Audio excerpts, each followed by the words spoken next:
5e cours. Alors cette semaine c'était Yutet qui se lève et Chaf qui se lève, donc c'est très important d'en parler parce que ça a un rapport vraiment avec le Tanya. Même si le Tanya a été écrit avant la libération du Admor HaZaken, Yutet qui se lève c'est le jour de la libération du Admor HaZaken de prison. Donc pourquoi il a été emprisonné? Parce qu'il a été accusé de connivence avec l'ennemi. Donc à l'époque, la Russie était en guerre avec la Turquie et donc qui avait une domination sur la terre d'Israël. Et en fait, le Admor HaZaken encourage énormément, comme on le voit par exemple à la fin du Tanya, dans ce qui s'appelle Igeret HaKodesh, les lettres saintes, les lettres du Admor HaZaken, et c'est des lettres qu'il envoie à ses chassidim, et dans toutes les lettres, il les encourage à soutenir les juifs qui vivent dans la misère, qui sont en Eretz Israël. Et il leur montre à chaque fois comment le fait de donner de la tzedaka pour la terre d'Israël, c'est quelque chose qui est très important, précisément pour la terre d'Israël. Et donc, le Admor HaZaken a été accusé, mais il n'a pas été accusé en fait par la police du tsar. Pas du tout. En fait, l'accusation, elle est venue de juifs qui étaient de bonne foi, c'est ce qu'on appelait les mitnagdim, les opposants au chassidisme, qui voyaient vraiment dans le chassidisme un danger pour le judaïsme. Donc, ils ont monté une cabale, voilà, ils ont monté une accusation et ils ont dit voilà, ils ont trouvé ce qu'ils pensaient être une faille, c'est-à-dire voilà, ils donnent de l'argent en Israël, donc ça veut dire qu'il est contre le tsar puisqu'il soutient Israël. Donc il a été enfermé, il a été jugé, il est resté 53 jours en prison et finalement, après enquête, ils se sont aperçus que tout ceci était complètement faux et qu'ils soutenaient simplement des communautés.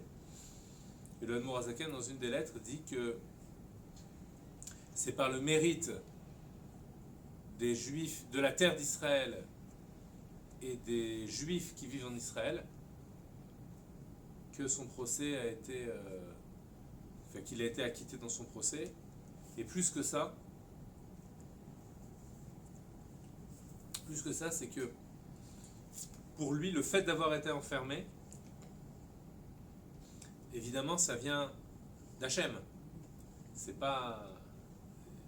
Enfin, les conditions, soi-disant géopolitiques, si on peut dire, ne sont que des apparences pour exprimer la volonté divine. Et la volonté divine, comment lui il l'a ressenti, c'est qu'il fallait qu'il passe par un enfermement. Pourquoi? Parce que suite à cet enfermement, il y a une largesse qui se dévoile. On est dans l'étroitesse, comme le pasuk le dit, Mina Metzar Karatika, j'ai appelé Dieu depuis l'étroitesse, Anani Bamer Chavka, tu m'as répondu dans la largesse. Comme à Rosh Hashanah, on sonne le shofar qui a une forme étroite à l'embouchure et qui à la sortie a une forme large. Ce qui indique que au départ on vit dans l'étroitesse et de cette étroitesse il y a une largesse qui se manifeste. Et ça c'est toute l'histoire du Admor HaZaken. En fait, donc on voit que son emprisonnement lui a permis d'atteindre un degré bien plus élevé que celui qu'il avait auparavant. Vous avez le maître de son maître, c'était le Baal Shem Tov. Et lui-même témoigne, enfin, on raconte qu'un jour son fils, le Nour Emtsaï, on est passé aussi quand on était en Ukraine au kever du Nour Emtsaï, juste avant de partir, juste avant de retourner à l'aéroport. Et le fils du Admor HaEmtsaï, lorsque ils étaient en train de fuir, toute la famille de Admorazaken fuyait les troupes napoléoniennes. C'était à l'époque de la guerre quand Napoléon avait lancé une campagne contre la Russie. Donc l'Admorazaken ne voulait surtout pas être sous l'emprise de Napoléon. Napoléon en France il est adulé, mais pour le chassidisme et pour l'Admorazaken notamment, Napoléon c'était pas quelqu'un de recommandable. Pourquoi ? Il disait que si c'est Napoléon qui gagne, alors ce sera bon pour les Juifs matériellement, mais spirituellement ce sera une catastrophe. Mais si c'est le tsar qui gagne, matériellement ce sera difficile, mais spirituellement on est sauvé. Et effectivement, on voit bien que Napoléon, même en France, tout ce qu'il a réalisé à l'égard de la communauté juive, ça a été simplement d'essayer de trouver les moyens de les normer et donc quelque part de les assimiler. Il ne fallait pas que le juif puisse s'exprimer tout en lui donnant des libertés, en construisant de belles synagogues, etc. Mais malgré tout, il fallait que... Napoléon, c'est un grand codificateur. Donc du coup, ce qu'il voulait, c'est que le juif ne soit pas dans sa figure indéfinissable. Donc il fallait vraiment codifier les allées dans les synagogues, je sais pas, il faudrait revoir dans les archives, je ne sais pas, mais la vestimentation des rabbins, etc. Tout ça, ça a été pensé, ça n'a pas été fait par hasard. Donc Napoléon, le Admorazaken fuyait Napoléon, et c'est d'ailleurs dans cette fuite-là qu'il est tombé malade et qu'il a été enterré à Haditch, qui est vraiment très loin de Liozna où il habitait. Il est tombé malade dans un petit village d'ailleurs à côté de Haditch, et ensuite ils l'ont amené sous une tempête de neige et ils l'ont enterré là-bas à Haditch, là où il est encore maintenant. Quelle différence y a-t-il entre le Admorazaken avant son emprisonnement et le Admorazaken après son emprisonnement ? Alors il a témoigné lorsqu'ils étaient en route. Son fils lui a demandé, j'ai oublié de raconter la fin, mais son fils, le Admoraim Saïd, lui a demandé: est-ce qu'il s'est passé quelque chose de bizarre, quelque chose de particulier quand tu étais en prison ? Il sentait, le fils, il a senti que son père avait changé. Il lui a dit: raconte-moi, est-ce qu'il s'est passé quelque chose ? Et là, il a fait un témoignage absolument invraisemblable pour quiconque ne pense que rationnellement, évidemment. Il a dit qu'il a eu la visite de ses maîtres, le Baal Shem Tov et le Maguid de Mezerich, qui sont venus le voir dans la prison, alors que l'Admorazaken n'avait jamais vu le Baal Shem Tov. Et il leur a demandé pourquoi tout ceci lui arrivait. Alors ils ont dit que dans le ciel il y avait une accusation contre la diffusion de la chassidoute, qui s'est traduit en bas par cette accusation de trahison. Mais la source spirituelle, c'est pas ça. La source spirituelle, c'est: est-ce qu'il faut dévoiler les secrets de la Torah ? C'est ça le problème. Alors, qu'est-ce que ça veut dire ? Est-ce qu'il faut dévoiler les secrets ? Alors, je finis d'abord l'anecdote. Donc, l'Admorazaken a demandé: est-ce qu'il faut continuer ou est-ce qu'il faut s'arrêter ? Parce que pour lui, c'était une souffrance de plus diffuser. Comme on a dit dans un des cours, que quand on a une conscience haute de quelque chose, le souci, c'est de la transmettre, cette conscience. Quelqu'un qui est conscient de rien, il passe son temps et sa vie à s'amuser, il n'a pas de souci. Mais quand on a une conscience de la vérité, alors on a envie de le propager. Et donc lui, l'Admorazaken, il souffrait dans la prison de ne pas pouvoir propager. En même temps, si Dieu a décidé d'arrêter et que c'est pas le moment, alors on arrêtera. On fait la volonté de Dieu. Et à ce moment-là, ses maîtres lui disent: non seulement il faut continuer, mais il faut continuer encore plus qu'avant. Pourquoi ? Parce que maintenant qu'on est passé par cette phase d'obscurité, Alors la lumière qu'il va y avoir après l'obscurité, c'est une lumière beaucoup plus forte que celle qu'il y a avant l'obscurité. Bon, pour comprendre cette idée-là, qui est d'ailleurs ce qu'on appelle dans la Kabbalah le Tzimtzum. Je ne sais pas si vous avez entendu parler de cette notion-là, du Tzimtzum, jamais. C'est la résultation. Rétraction, oui. Tzimtzum, textuellement, ça veut dire concentration, condensation, d'accord. C'est l'idée d'un retrait de la lumière ou l'idée d'un voilement de la lumière.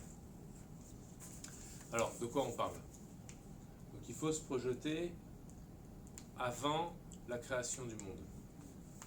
Donc, quand on dit avant la création du monde, on ne parle pas de Big Bang. Hein. On ne parle pas de ce qu'il y avait avant, il y a tant et tant d'années. Ce qu'on veut dire avant la création du monde, c'est avant que la notion d'existence existe. Avant qu'il n'y ait quoi que ce soit. Ni temps, ni espace. Ni moi pour l'observer. Qu'est-ce qu'il y a? Juste l'essence de Dieu. L'essence de Dieu, le Midrash nous dit, avant que le monde ne soit créé, il y a Dieu et son nom. Donc ça veut dire que en Hachem, il y a aussi une possibilité de le désigner. Et cette désignation de Dieu, cette indication du divin, cette conscience que Dieu a de lui-même, de l'essence de Dieu, donc, dans la Kabbalah, le Harizal l'appelle la lumière infinie, le Or Ensof. Or, pour que le monde puisse être créé, il faut passer par cette lumière infinie, parce que cette lumière infinie, elle a, entre guillemets, une sorte de double fonction. Premièrement, elle est, comme on vient de le dire, conscience de l'essence de Dieu. Mais deuxièmement, elle porte aussi en elle la puissance créatrice.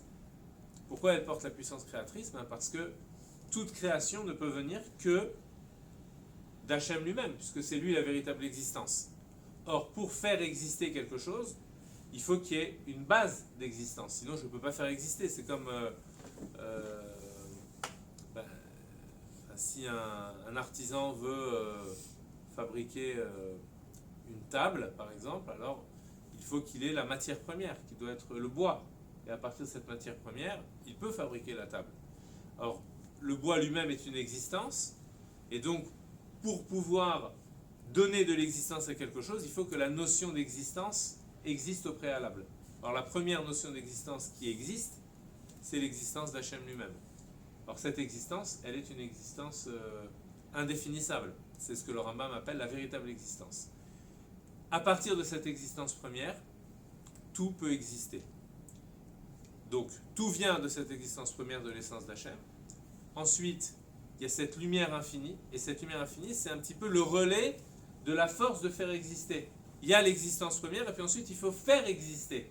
Il y a une différence entre l'existence première, et de cette existence première, donner de la force pour faire exister. Akadosh Baruch Hu a comme isolé, entre guillemets, sa puissance de faire exister à partir de lui-même, et c'est ce qu'on appelle la lumière infinie. Donc la lumière infinie, elle a une sorte de double aspect, un aspect qui est tourné vers le haut, qui regarde, qui contemple l'essence divine, et un deuxième aspect qui dit oui, mais là maintenant il faut faire exister quelque chose. C'est la volonté de Dieu qui se met à vouloir faire exister. Pour pouvoir faire exister, le Harizal apporte une innovation vraiment incroyable qui explique le monde dans ses moindres détails. Il dit, pour que les choses puissent se mettre à exister, la lumière infinie, comme elle est infinie, eh bien finalement,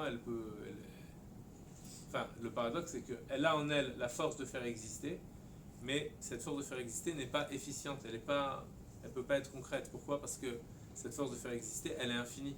Or, la notion d'existence, c'est quelque chose de fini. Donc le tout, c'est de réussir à passer d'une puissance infinie de faire exister à une existence finie. C'est comme si, pour vous donner un exemple vraiment tout simple, on parlait d'artisan ou d'artiste qui veut faire exister quelque chose. Imaginez un artiste qui soit tellement conscient de ce qu'il est en lui-même, parce que l'artiste, ce qu'il veut transmettre, c'est ce qu'il a en lui, okay, ou mieux, ce qu'il est. Il est tellement conscient à l'infini de ce qu'il est en lui-même que sa puissance créatrice, elle est infinie. Et donc il a des idées à foison de ce qu'il voudrait créer, et il ne peut rien créer. Pourquoi? Parce que c'est trop grand ce qu'il veut créer. Donc il ne peut pas réussir à créer donc, un objet particulier. Donc il faut qu'il fasse abstraction de toute cette conscience de lui-même, qu'il fasse comme si elle n'existait pas, comme si il la voilait, en un point il la voile, et à partir de là il va se dire, maintenant là, j'ai la matière pour pouvoir créer ce que je veux. Une fois qu'il fait abstraction de sa dimension infinie, alors quelque chose de fini peut commencer à apparaître. Et là, il va pouvoir être créateur. Et c'est dans cette création-là qu'il va réussir à donner la quintessence de ce qu'il est. Et ça, c'est la deuxième étape. C'est ensuite quand on a, donc là, dans la première, on a la création du monde. Et dans la création du monde, on va avoir le don de la Torah. Et le don de la Torah, c'est la révélation de Dieu lui-même. D'accord ? Il ne suffit pas d'avoir simplement la matière qui s'organise, mais il faut encore que cette matière-là révèle l'origine première. Alors, il y a un exemple pour comprendre ça, qui est donné par un des chassidim du Admor HaZaken, qui s'appelle Rabbi Yitzhak Isaac Epstein, qui vivait dans la ville de Homil. C'est un très très grand chassid du Admor HaZaken, qui a écrit des livres très profonds. Et il s'appuie sur un midrash et sur une gemara qui dit que qui parle de la lune et du soleil. Donc au départ on on fait un peu d'astronomie aujourd'hui, il part du pasouk qui dit que au moment de la création de la lune et du soleil, en fait,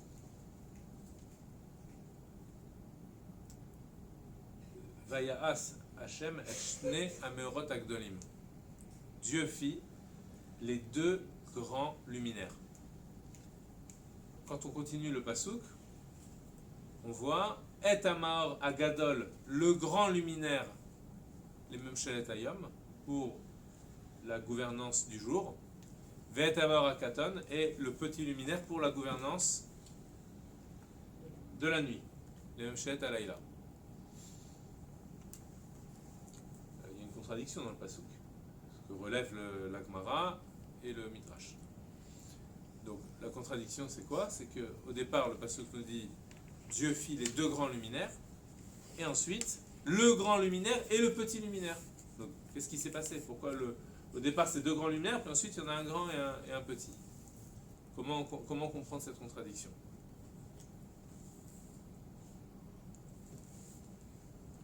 Alors,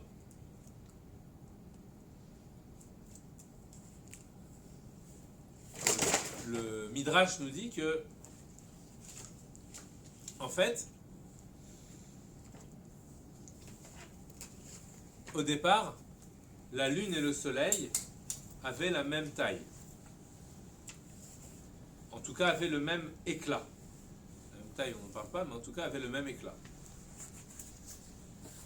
Pourquoi? Non pas parce que la lune produisait de la lumière, parce qu'on voit aujourd'hui que la lune ne produit pas de lumière. C'est juste le reflet du soleil. Mais parce que la lune était cristalline.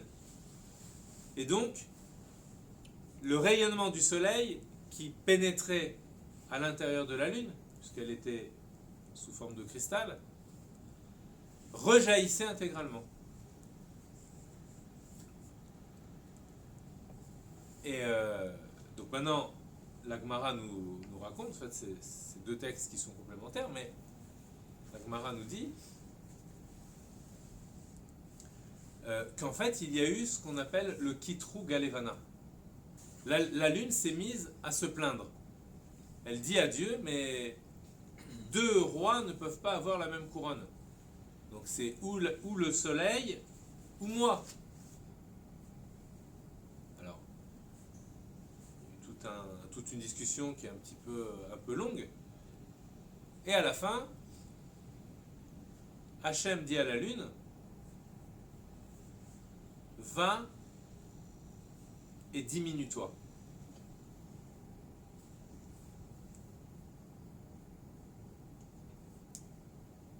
Et donc la lune, elle s'est diminuée. Ça veut dire quoi, elle s'est diminuée? Ça veut dire qu'elle est passée de l'état cristalline à l'état opaque. Et cette opacité, c'est ce qui permet d'avoir le reflet de la lune. Qu'est-ce qu'on gagne? Ce qu'on perd, on le voit, ce qu'on perd. Parce que maintenant, on n'a plus une lumière aussi forte qu'avant. Mais ce qu'on gagne, c'est beaucoup plus que ce qu'on perd. Pourquoi? Et vous allez voir après le rapport entre le Baal Shem Tov, le Admor Hazaken et son emprisonnement. Et sa sortie après, même si ça a l'air d'être un petit peu... Ça veut dire quoi qu'on n'a plus autant... Ça veut dire que la nuit, il faisait jour. Voilà, exactement. C'est pour ça que dans le Passouk, on nous dit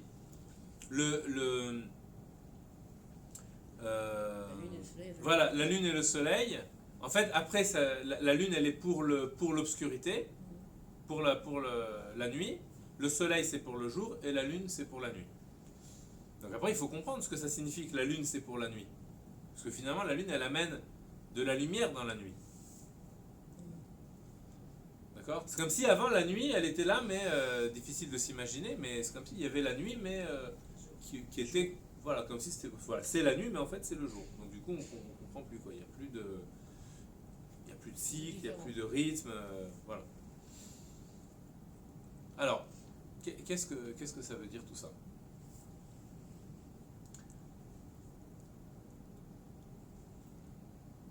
Le soleil nous apporte de la lumière. Le soleil produit de la lumière.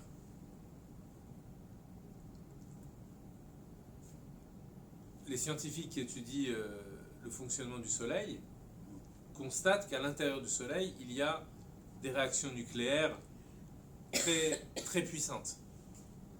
Ça veut dire que le soleil, c'est l'astre qui est capable de produire par lui-même sa lumière. Or, ce qu'on a dit tout à l'heure, c'est que toute existence ne peut exister que par celui qui fait tout exister, qu'on appelle Dieu. Mais puisque le soleil produit sa lumière, alors il nous montre, dans une certaine mesure, que Dieu crée les choses. Puisqu'à chaque instant, il produit une lumière très forte. Mais, c'est comme s'il nous disait, regardez, moi, soleil, je produis de la lumière. Comment vous vous imaginez que dans les cultes idolâtres, on peut vénérer le soleil? Enfin, les idolâtres ne sont pas forcément des gens fous, quoi. Vous voyez, ça peut paraître étrange pour nous, monothéistes, d'entendre parler de gens qui ont un culte du soleil. Mais en fait, ça se comprend, puisqu'ils ressentent que le soleil donne de la lumière, et s'il ne donne pas cette lumière, il n'y a plus rien qui existe. Les plantes ne peuvent plus pousser, voilà, il n'y a plus d'existence. La vie n'est plus, les conditions de la vie ne sont plus réunies si il n'y a pas de soleil. Donc ils se disent, voilà la source de la vie, c'est le soleil. Vous voyez le piège. Donc on va vénérer cette source de vie. Donc le soleil, il est très puissant, j'allais dire il est bien gentil, mais en nous apportant la lumière, il nous masque l'essentiel. Qu'est-ce qu'il nous masque? L'origine même de la lumière. Il nous masque que l'origine de la lumière, ce qu'on appelle l'essence de la lumière, c'est que c'est Dieu qui fait exister la lumière. Et donc que la lumière, elle vient à partir du néant. Elle vient d'Hachem lui-même. Comme tout le reste, en fait. Mais comme lui, il est producteur, donc quand on a quelqu'un qui produit quelque chose, on se dit, bah voilà, cette personne-là est très forte parce qu'elle réussit à produire quelque chose. Donc on va vénérer cette personne. On peut en arriver aussi au culte de la personnalité, si on réfléchit de cette façon-là. Sauf si on voit, et ça c'est chez les tzadikim, que ce qu'ils donnent, ça vient d'Akadosh Baruch. C'est pour ça que il y a beaucoup de gens qui accusent les Chabad, disent Razé Shalom, vous idolâtrez le rabbi ou quelque chose comme ça. C'est un non-sens complet. C'est-à-dire la question elle démarre même pas. Pourquoi? Parce que le rabbi c'est quoi sa personnalité? C'est quoi son moi? Il n'a pas d'ego, il n'a pas un moi propre. Tout ce qu'il est, c'est dévoiler Hachem. Donc on peut idolâtrer quelqu'un qui dévoile Hachem, ça n'existe même pas. C'est une reconnexion, au contraire. Il nous aide à révéler notre lien avec Dieu. On ne peut pas, vous voyez, la question c'est des gens vous demandent, mais est-ce que les Lubavitch font pas? Ouais, c'est une question, je l'ai entendue des dizaines de fois. Oui, mais parce qu'il y a une minorité qui font que... Il y a des choses qui sont dites des fois Oui, mais il faut toujours revenir à l'essentiel. Ce qui nous intéresse, c'est de comprendre le rapport qu'on a avec les tzadikim. C'est ça, quand on étudie le Tanya, le Mourazaken, qu'est-ce qu'il nous a apporté? C'est ça qu'il faut voir. Après, des gens qui font... Voilà, nous, on n'a pas à être responsable. Non, mais malheureusement, c'est l'erreur. Mais souvent, les gens aussi ne cherchent pas trop à comprendre. Parce que des Chabad qui font Avodah Zara, entre guillemets, moi personnellement, j'en connais pas. Vous voyez, c'est les gens qui comprennent mal. Dans leur discours, des fois, on a l'impression qu'ils effacent que c'est Hachem qui fait, ils disent le rabbi a fait, et c'est ceux-là qui portent préjudice. Mais bien sûr, mais même quand on voit des miracles, par exemple, qui ont été faits, tout ça, par le rabbi, en vérité, le rabbi lui-même, il dit, c'est Hachem qui fait, c'est pas... Lui, il est quoi? C'est simplement, il est comme un tzaddik, il est en très grande connexion avec Akadosh Baruch Hu, donc du coup, il est en même temps connecté à la puissance créatrice du divin, et cette puissance créatrice, elle peut, à la limite, ce qu'il peut faire, c'est dire, ben tiens, on va l'orienter par là, on va l'orienter par là. Mais comment? Par sa tfila. Oui, vous voyez? Par sa demande, par sa tfila, ou par son étude. Alors, comment réparer le problème du soleil? Finalement, c'est par la compagne du soleil qui est la lune. C'est elle qui va réussir à réparer le masque, entre guillemets, du soleil. Même si le soleil, ça correspond à un degré de conscience infini, comme on a dit, la lumière infinie. Même si ça correspond à ça. Mais malgré tout, il faut amener quelque chose de plus. Pour que vraiment, on sente que tout vient de l'essence d'Hachem. D'accord? Parce que le soleil aussi, il peut dire, moi je ne suis qu'un serviteur de Dieu. Mais qui va montrer vraiment que ça vient de l'essence d'Hachem? C'est la lune. Pourquoi? Alors, la lune ne produit pas de lumière. Par contre, elle prend la lumière du soleil et elle la reflète. C'est quoi la lune? Finalement, c'est une pierre. La pierre ne peut pas produire de lumière. En tout cas, c'est pas une pierre phosphorescente. Donc, si elle ne produit pas de lumière par elle-même, mais qu'elle n'en produit que par réfraction, à quoi ça ressemble ce modèle-là? Ne pas produire, mais malgré tout produire. Ne pas donner par soi-même, mais quand même donner. À quoi ça ressemble? À la création avec Hachem. À quoi? Hachem et la création. Comment? C'est-à-dire que Hachem donne à et la lumière infinie qui se rétracte. Hachem, il est avant la lumière infinie, attention. Lui-même, il ne se rétracte pas. Mais, à partir de là... La lumière, oui. C'est-à-dire, la création, c'est quoi? C'est à partir de rien. C'est quoi le phénomène création véritable qui est propre au judaïsme? C'est à partir de rien, il y a quelque chose. À partir de rien, ex nihilo. Voilà, c'est comme les magiciens qui disent abracadabra, vous savez. Pourquoi ils disent ça? Non, mais c'est une source.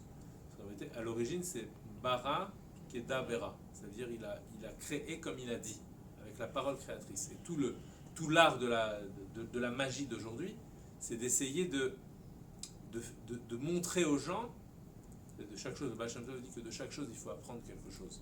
De chaque chose qu'on voit. Donc tu vois, un magicien qui fait apparaître une pièce comme ça à partir de rien, il a des techniques, bien entendu. Mais l'effet qu'il donne, c'est que de rien, tout à coup, quelque chose apparaît. Pourquoi il y a cette volonté de faire apparaître à partir de rien? Pourquoi dans l'humanité, il y a cette volonté de tricher, en vérité, et de faire croire aux gens qu'on est capable de faire apparaître quelque chose à partir de rien, même si tout le monde sait que c'est faux? Parce que l'émerveillement de la création, il est toujours là, dans l'inconscient humain. Même si on veut l'éradiquer, même si on veut dire que ça a toujours existé, ou des choses comme ça. L'émerveillement, que quelque chose puisse exister à partir de rien, c'est toujours présent au fin fond de la conscience humaine.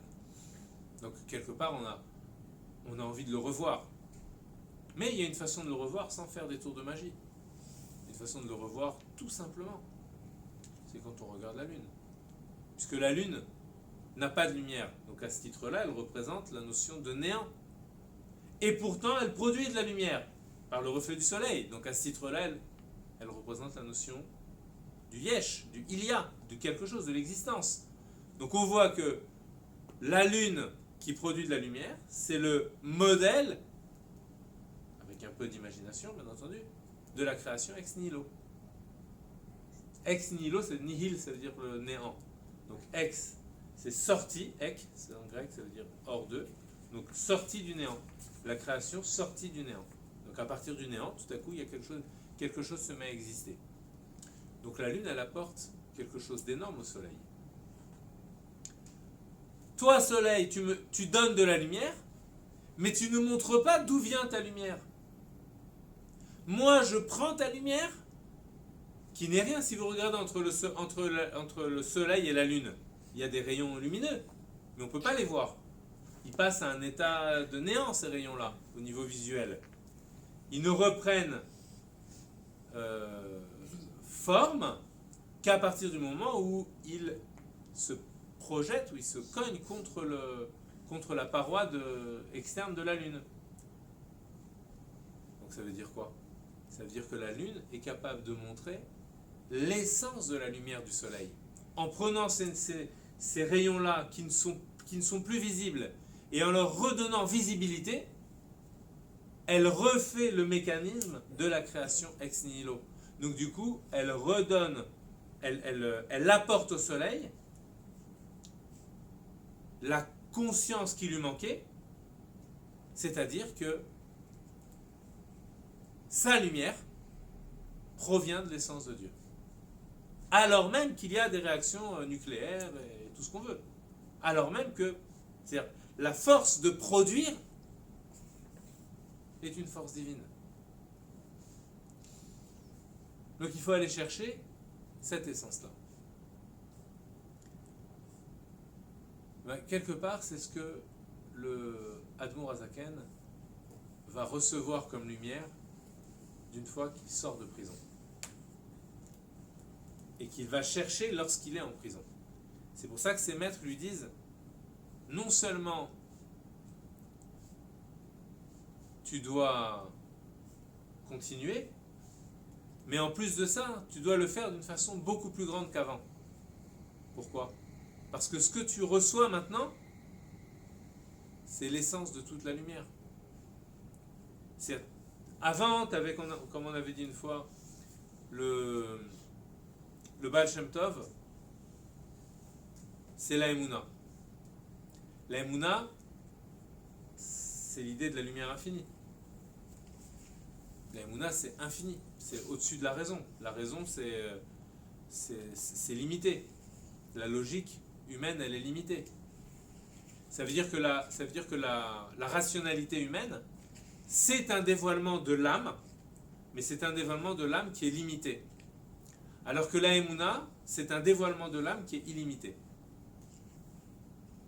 Ce qui veut dire que l'essence de l'âme, elle est au-dessus de la notion de Emouna et au-dessus de la notion de rationalité. Elle est au-dessus de l'infini et elle est au-dessus du fini.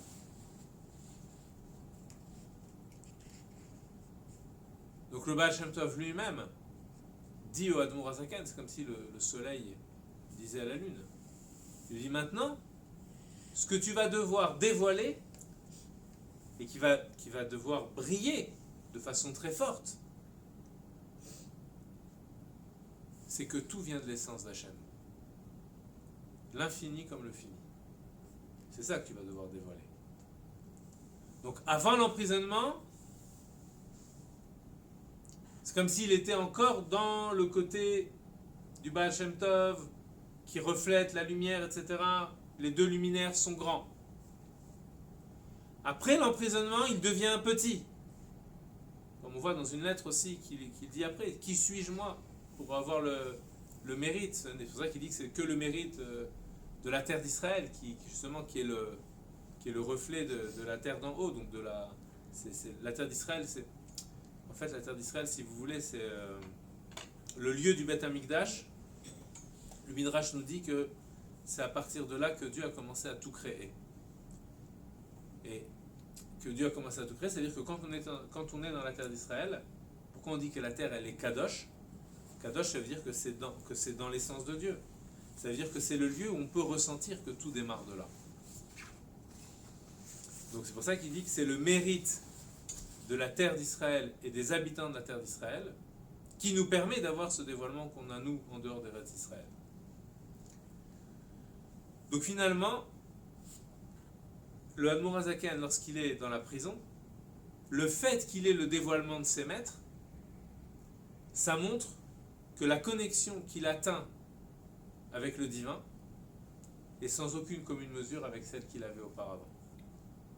C'est comme si maintenant il accédait à cette quintessence du divin. Comme s'il il accède, ça y est, il voit comment tout démarre à partir de là. Ses maîtres avaient bien entendu commencé à lui transmettre cette chose-là. Mais comme le Rabbi dit que, en fait, le Admor HaZaken, il a voulu, dans l'écriture du Tanya, il a voulu faire un livre qui soit à la portée de tout le monde, aussi bien les plus grands érudits que les gens les plus simples. Ça veut dire quoi?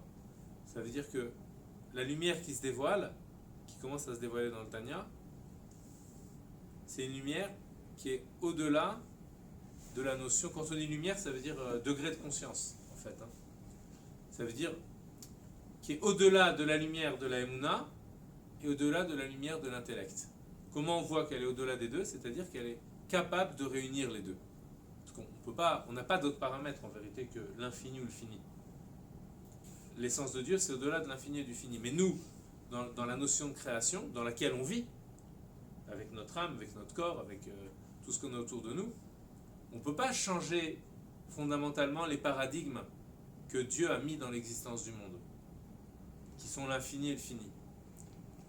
Mais par contre, ce qu'on peut faire, c'est prendre ces deux paradigmes et les réunir. Et là, on crée un troisième paradigme. Là, on fait apparaître, on ne crée rien, on fait apparaître un troisième paradigme, qui est celui de l'essence même. Qui, elle, est au-delà. Hachem aurait pu créer le monde d'une façon complètement différente. Nous, on a l'impression que ça ne peut pas être autrement. Mais au niveau de l'essence de Dieu, ça aurait pu être complètement autrement. Comment on fait pour retrouver l'essence? En réunissant les deux paradigmes qu'il nous a donnés, qui sont celui de l'infini et celui du fini.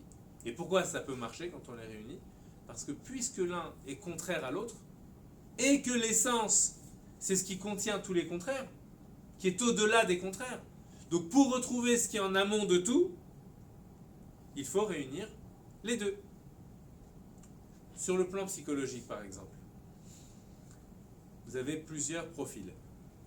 Il y a des gens, parce que c'est important, on parle là de choses qui sont un petit peu abstraites aujourd'hui, on est parti dans des notions un peu abstraites, mais il faut vraiment comprendre que ces notions, elles ont beau être très abstraites, en fait, elles sont là dans notre quotidien.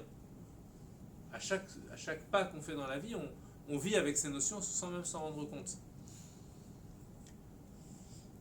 Il y a un terme aujourd'hui, on appelle les borderline. C'est-à-dire c'est des gens qui sont toujours dans la folie, dans l'extravagance. Et d'un autre côté, vous avez les gens qu'on appelle aussi psychorigides. Vous voyez, on pourrait les mettre peut-être même... Marié. Ouais, on pourrait, c'est-à-dire, c'est peut-être les deux profils. Vous êtes un peu plus dans la psychologie que moi, mais bon, on sait qu'il y a. En hébreu, on appelle ça des typoussim, des types, c'est-à-dire des profils. D'accord? Donc il y a des gens qui sont extrêmement étroits dans leur esprit, et des gens qui sont tellement larges qu'ils divaguent, et qui finissent par faire des choses qui sont extrêmement dangereuses. Pourquoi dans l'humanité on a ces différents types de profils tellement opposés? Après tout, les deux catégories font partie de la race humaine. Donc, on ne connaît pas de chien qui soit borderline, quoi. C'est-à-dire, un animal, il reste dans son système, dans les paramètres qui sont les siens. Il ne peut pas changer. Mais en fait, celui qui est borderline, border, ça veut dire qui veut aller au-delà de la ligne. Il veut dépasser la bordure de la ligne. La ligne, c'est la normalité. Donc la normalité, ça vient du mot norme. La norme, c'est la mesure, la limite. Donc, sortir de la normalité, finalement, c'est une tendance qui existe dans l'humanité. Pourquoi? Parce que, à l'origine de l'humain, avant la création du monde, il y a cette dimension d'infini. Mais au départ, cette dimension d'infini, c'est une forme de relation première avec l'essence. C'est une manifestation de l'essence. Donc il reste une trace de cet infini dans l'existence. Dans les consciences, il reste une trace. Donc, vous avez des gens qui attrapent ce rayonnement lointain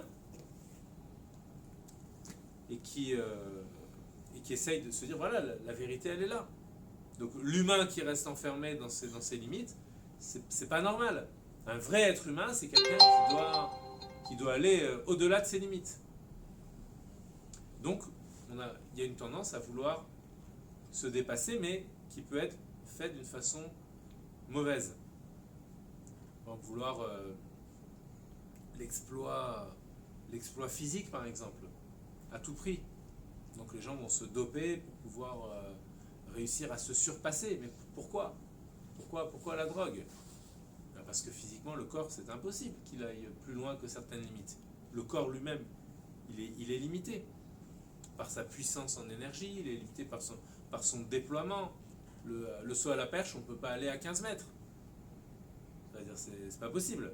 À moins d'inventer des perches particulières et de prendre des choses qui vont décupler les forces physiques. Ce rêve du décuplement des forces physiques, il vient d'où? D'une volonté de toucher à quelque chose d'infini. Et de l'autre côté, vous avez les gens qui vont dire, non, mais nous, on veut que tout soit bien précis, bien minuté, que le temps soit chronométré, que les relations logiques entre les choses soient vraiment bien déterminées. Bon, l'inverse. Des gens qui vont dire, si je ne comprends pas, ben non, je ne vais pas dans un domaine, ce qu'on appelle aussi la zone de confort. Les gens qui sortent pas de leur zone de confort. C'est-à-dire, là où j'ai peur, c'est pas pour moi, j'ai peur. Donc, refus d'ouverture. Vous voyez? Comment expliquer ce refus d'ouverture? Parce que dans la création du monde, il y a aussi la notion de limite, la notion de rationalité, la notion de causalité. Et donc, certains d'entre nous se rapportent davantage à l'une ou à l'autre des tendances. D'accord? Mais la vérité, elle est où? Elle est quand on arrive à connecter les deux. Or, pour connecter les deux, il faut le faire d'une certaine façon. Ça ne se fait pas n'importe comment.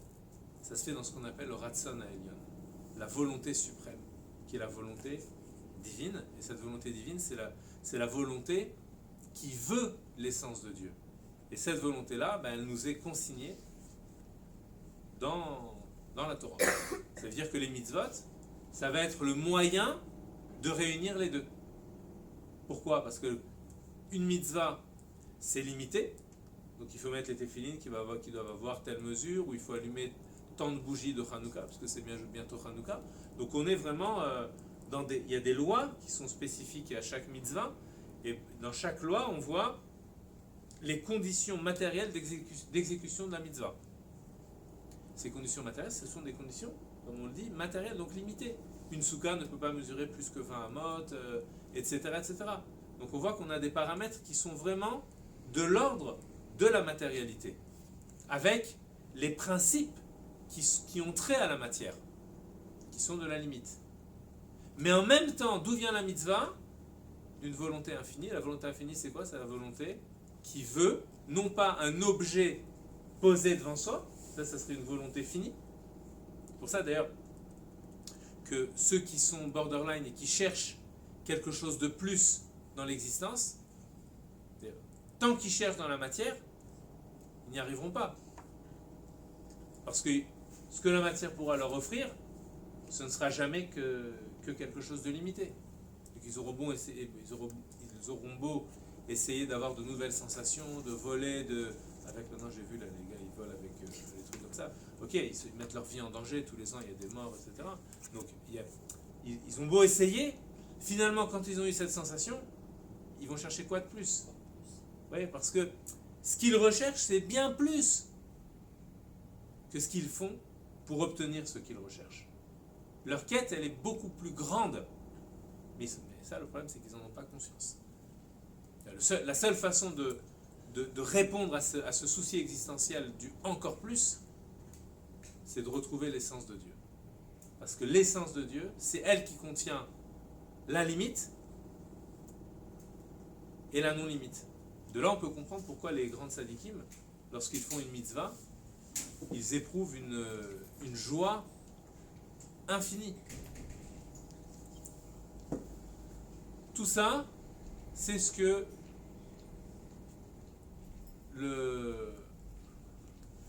le Admor Hazaken parce que là ce qu'on a dit, si vous voulez, c'est dans les mitzvot. On a montré comment dans les mitzvot on obtient cette chose là, d'accord?